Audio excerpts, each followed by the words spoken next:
Welcome to the Tech Egg. Don't get scrambled. Enjoy the video. You start by verifying prerequisites. You have a GitHub account, SSH key or personal access token, and the template repository accessible. Next, open the template and click Use this template. Choose the owner and type your new repository name. Once done, decide whether to include branches and enable initialization options like README or license.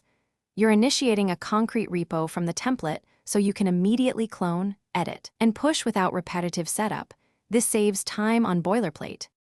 Now you clone the newly created repo using SSH or HTTPS, for example git clone git at github.com u/repo. Git. Once local, edit configuration files like package, JSON, CI workflows, and env. Sample to match your environment.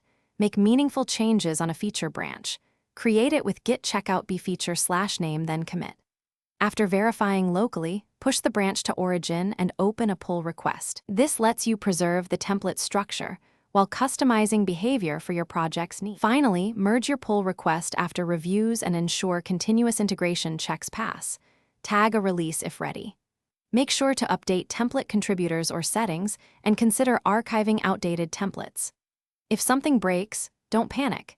Inspect CI logs for failing steps, reproduce the failing job locally, and run targeted fixes before re-triggering the pipeline. Make sure to communicate changes in the README so future users know how to apply the template correctly and avoid repeated mistakes.